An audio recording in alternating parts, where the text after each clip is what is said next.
मोदी से पहले इंदिरा गांधी से भी टकराया था कनाडा। एक विस्फोट से धुआं हो गया था 329 लोगों से भरा हवाई जहाज। खालिस्तानियों के लिए 31 साल पहले बाप ने जो किया वही गलती जस्टिन ट्रूडो ने कर डाली। मोदी ने चला दिया हथौड़ा। कनाडा के पीएम जस्टिन ट्रूडो को अपने पिता का इतिहास पता होता तो शायद भारत से टकराने की कोशिश नहीं करते। ट्रूडो के पिता को इंदिरा गांधी ने समझाया, बेटे को मोदी ने समझाया, लेकिन कई बार अक्ल और शक्ल दोनों फेल हो जाती है।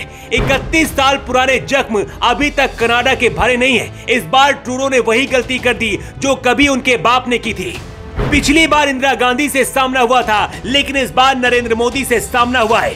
भारत के दुश्मनों को भी ये बात पता है कि नरेंद्र मोदी मारने से ज्यादा घसीटते हैं। कनाडा के अंदर ही लोग चिल्लाने लगे हैं कि ट्रूडो को पीएम की कुर्सी से जल्दी हटाओ।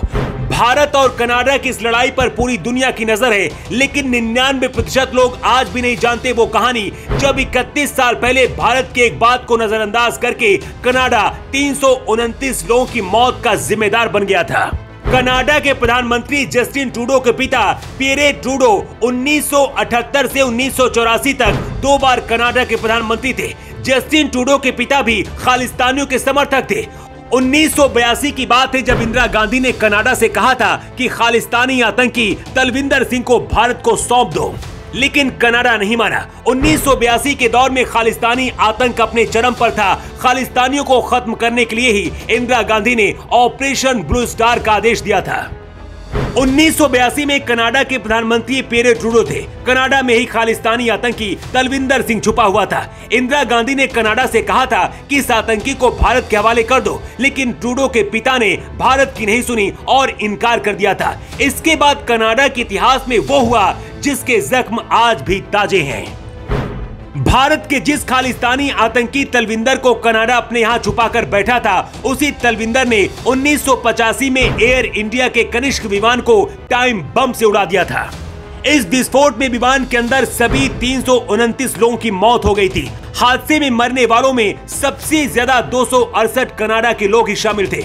मतलब जिस आतंकी को कनाडा ने बचाया उसने पूरे प्लेन को ही उड़ा दिया। कनाडा खालिस्तानी आतंकी तलविंदर सिंह को अगर भारत के हवाले कर देता तो शायद इतना बड़ा हादसा कभी नहीं होता। जिस विमान को उड़ाया गया था वो भारत का था, लेकिन उसमें 80% लोग कनाडा के बैठे थे। एयर इंडिया का कनिष्क विमान हादसा 9/11 हमले के बाद सबसे बड़ा विमान आतंकी हमला था। इस हमले के लिए जस्टिन ट्रूडो के पिता को ही जिम्मेदार ठहराया गया था, क्योंकि उन्होंने आतंकी परमिंदर को भारत को नहीं सौंपा था। लेकिन इतनी बड़ी घटना होने के बाद भी अपने पिता की गलती से जस्टिन ट्रूडो ने सबक नहीं लिया। पीएम की कुर्सी में बैठने के खातिर वो भी अपने पिता की तरह ही खालिस्तानियों के इशारे पर कनाडा की सरकार चला रहे हैं। खालिस्तानी आतंकी हरदीप सिंह निज्जर की कुछ महीने पहले ही कनाडा में हत्या हुई थी। कनाडा ने आरोप लगाया है कि भारत की खुफिया एजेंसी रॉ ने आतंकी नज्जर की हत्या करवाई है, लेकिन हद तो तब हो गई जब कनाडा ने अपने यहाँ से भारत के एक बड़े खुफिया अधिकारी को निकाल दिया। लेकिन इसके बाद 24 घंटे के अंदर ही भारत ने बदला ले लिया और कनाडा के सबसे बड़े अधिकारी को 5 दिन के अंदर भारत छोड़ने का आदेश दे दिया। कनाडा खालिस्तानियों को अपने देश में क्यों पाल रहा है, इसकी वजह भी जान लीजिए।